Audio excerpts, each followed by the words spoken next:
É todo um processo da cura, da libertação. E no processo existe uma facilidade nesse diálogo, um entendimento claro e a forma até de se expressar, de se expor dentro dessa situação.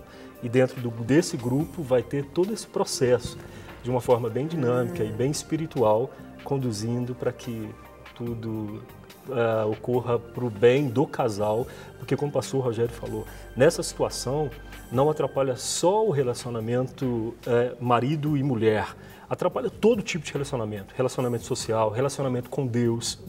Todo relacionamento ele é desgastado e isso vai ser recuperado nesse atendimento, nessa ajuda do grupo.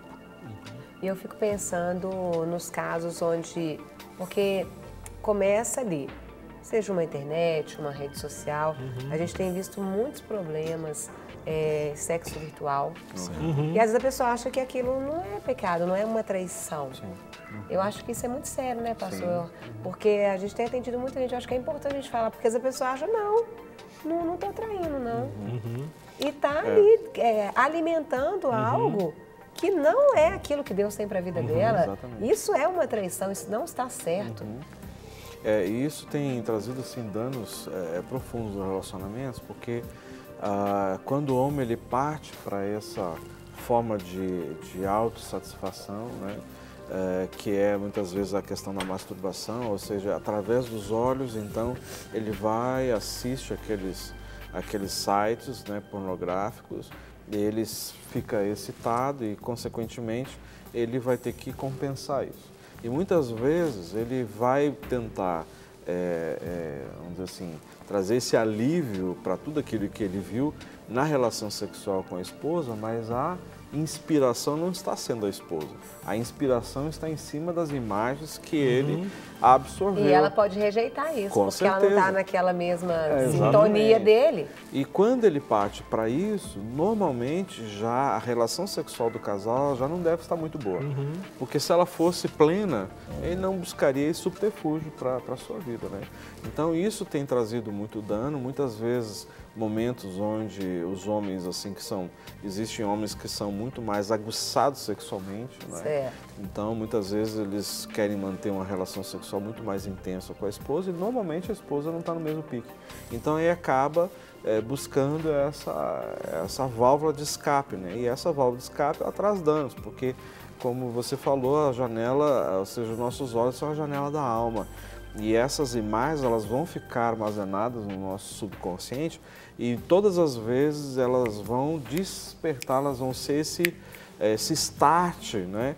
E normalmente são o quê? São imagens completamente impuras, né? Relações fantasiosas, que muitas vezes no dia a dia, na prática, ela não funciona dessa forma e isso vai trazer muito dano e trazer, consequentemente, essa contaminação para o corpo, ou seja, né, que é o templo do Espírito Santo e, consequentemente, isso pode trazer danos no leito, ou seja, o leito pode ser maculado através esse armazenamento dessas imagens aí que são extremamente danosas. E eu fiquei até pensando, porque eu fiquei lembrando, quando eu falo até do virtual, a gente tem entendido muitas pessoas casadas que começam a se relacionar pelos Facebooks, pelas redes sociais, e aí manda foto, manda vídeos e começam a criar vínculos com outras pessoas. E isso é tão, eu queria que a gente conversasse sobre isso, tão assustador que outro dia eu estava ouvindo uma mulher que ela não é cristã, a filha dela, os filhos estudam numa excelente escola, com princípios, e ela contando que pegou o celular do filho.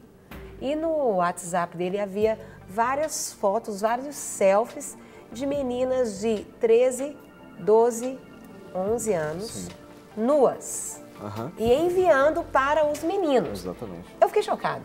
Eu falei, eu acho que eu não estou nesse mundo não, porque me assustou. E ela assustou e aí pegou, aí eles tiveram uma reunião, enfim, chamou a mãe da menina e tudo. Mas a que ponto que está chegando? Eu queria trazer isso para a gente, porque 11 anos, ao ponto, a gente está falando dos rapazes, mas meninas fazerem selfie delas nuas e enviarem. Como que vocês vê como psicólogo o fim da meada aí? Um problema seríssimo nessa situação é que hoje, Com um clique, você abre um leque de opções e o comportamento sexual compulsivo, ele é de natureza progressiva. Começa com um contato no Facebook, começa com a troca de carícias, às vezes a pessoa do outro lado está um pouco carente emocionalmente, até espiritualmente, e entra com uma conversinha, até de um alívio espiritual, de um aconselhamento. Oi, isso tudo vai bem? aprofundando. Começa no Exatamente. tudo bem, sim. Exatamente. Aí isso, como é de natureza progressiva, só isso não basta. Aí pede uma foto. Da foto já, não, só o virtual. Vamos conhecer, vamos marcar um encontrozinho. Aí marca num local que tem muitas pessoas. Aí isso vai gerando até ter efeitos muito negativos na vida tanto de um como do outro, né? E esse efeito de natureza progressiva é que a gente tenta o tempo todo trabalhar e identificar. O primeiro processo é a identificação dessa necessidade e dessa fraqueza que eu tenho na carne. E uma vez identificando, a gente vai trabalhando a necessidade de lutar contra esses comportamentos. O senhor queria falar, pastor? Oi? Sim, não, eu dizer que, na realidade, nós também temos nos assustado demais com o que a gente tem sabido a respeito dessas, o índice altíssimo de jovens, né, e adolescentes que estão tendo esses problemas, né? A gente tem atendido lá na clínica tanto alguns jovens e algumas mães que assim perderam completamente, né, Guerra? O controle e o rumo. O que eu faço? Sabem o que faz. O que fazer? Os pais estão desorientados. Então, sim, algumas alternativas tira daquela escola, põe numa outra, tira o celular do adolescente, tira a internet, proíbe de acessar. Então, assim, só que através dos compartilhamentos, né, essas imagens, elas correm questão assim de segundos, né? Então, um nível altíssimo de jovens que estão recebendo imagens de meninas e rapazes também, né? Seus corpos saradões, malhados e tal, e vai passando para lá e para cá. Então, assim, esse é uma advertência, é um cuidado que a gente precisa ter e saber exatamente dosar e ter a atitude correta de como lidar com essa situação, né? Então, a gente, assim, nós nos colocamos à disposição, não quer dizer que só nós que temos a capacidade de resolver isso, não, mas nós estamos aí justamente para poder orientar e ajudar. Obviamente que são situações muitas vezes novas que chegam, que nós também precisamos, né, da direção de Deus, de como orientar, de como aconselhar, como ministrar, mas em todos os casos nós temos visto carências e os pais estão chegando à conclusão que muitas vezes a ausência deles de um cuidado mais próximo dos filhos, esse afã de ambos trabalharem fora, de poder adquirir e conquistar as coisas, tem aberto o quê? Uma carência no coração dos jovens, das crianças, e consequentemente, a carência ela é suprida através dos amigos virtuais, não é? E aí ficam suscetíveis, né, Guerra? E as conversas também entre o pai e o filho, explicando para ele, né, sobre área sexual, sobre tudo. Então, não há esse entendimento. Muitas vezes a gente atende a pessoa e fala assim, mas meu pai nunca conversou isso comigo, nunca me deu abertura para isso. Então, a gente começa a aprender de outra forma. Isso aí também é um problema muito forte, que tem que ser avaliado, né? Alertar os pais aí, senta com os filhos, você que tem filho pequeno, né? Chegar a uma certa idade, começa a orientar ele na área sexual, sobre essas coisas, sobre os perigos e tudo. Ora com ele aí, conversa, né? Para Deus poder trabalhar no coração e essa criança não crescer de uma forma diferente daquela que a Bíblia relata. Eu falo que tem algumas coisas que o pai tem que ser o primeiro a falar. É verdade. Né? O seu filho tem que ouvir da sua boca, papai, mamãe, não da boca de outros, porque você não sabe aquilo que ele vai ensinar. Né? Você é o professor dele, a professora dele. Os pais precisam de trazer isso para junto de si e ver como um privilégio de você poder levar a informação correta do jeito certo, né? Nem a mais, nem a menos. E eu fiquei pensando, como lidar com essa pessoa? Às vezes nós temos muitos telespectadores, muitas mulheres assistindo, e elas começaram a observar que os seus maridos estão tendo comportamentos diferentes. E às vezes ela vai deitar e ele fica lá no computador e não quer deitar e ela chama. Não. Como lidar com isso? Como lidar com, até no momento mesmo das relações, algumas coisas que são pedidas, que são feitas, que estão estranhas e às vezes as pessoas elas têm dificuldade em saber agir da maneira correta, o que fazer, até onde fazer. Bem, o que normalmente acontece é quando o homem começa a buscar esses refúgios, né, ou essa alternativa. A grande questão é que o homem não sabe que é uma grande armadilha.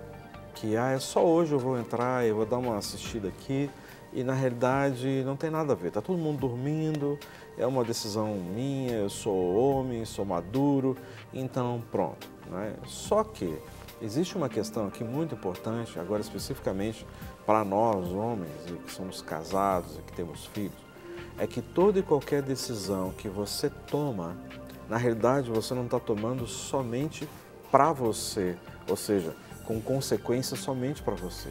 O homem como um sacerdote, como um líder, ou seja, o pai dentro do lar, toda decisão e escolha que ele toma, ele automaticamente está abrindo uma porta para que a esposa e os filhos sejam afetados.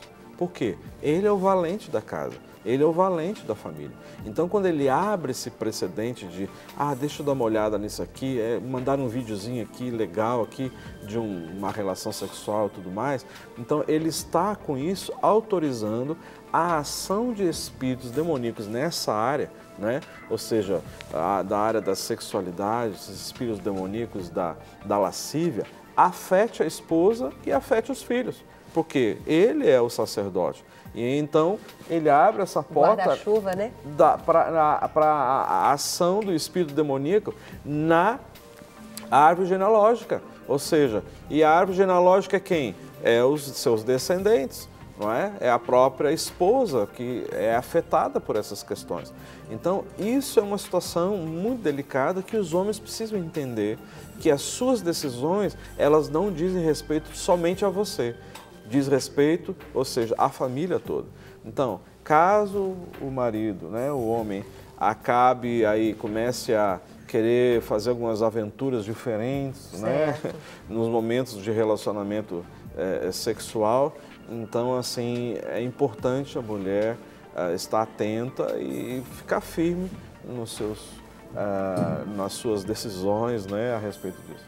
E a gente tem uma telespectadora que quer falar conosco, Márcia da Silva de Barretos, quer falar conosco. Boa tarde, querida. Boa tarde, pastora. Privilégio ter você conosco. Imagina, o privilégio é meu. Você quer fazer uma pergunta? Sim, pastora. Que eu tô assim, passando por um período assim, difícil na situação financeira e isso está afetando o casamento. E na sexta-feira também a gente soube a notícia que a minha irmã está com câncer no fígado, nos ossos e no pulmão. E então eu tô assim, com a cabeça bem atribulada. E essa semana, antes de eu saber do problema da minha irmã, eu tive um sonho. Eu montei uma lojinha pequenininha, está começando agora.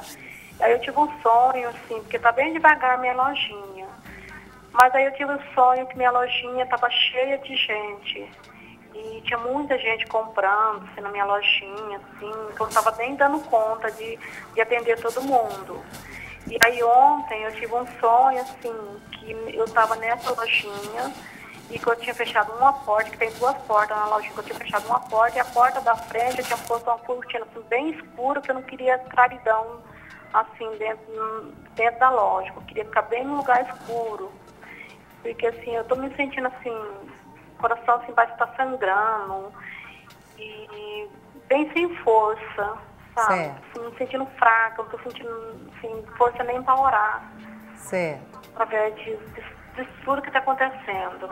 E aí você teve esse sonho, então? Isso. Certo.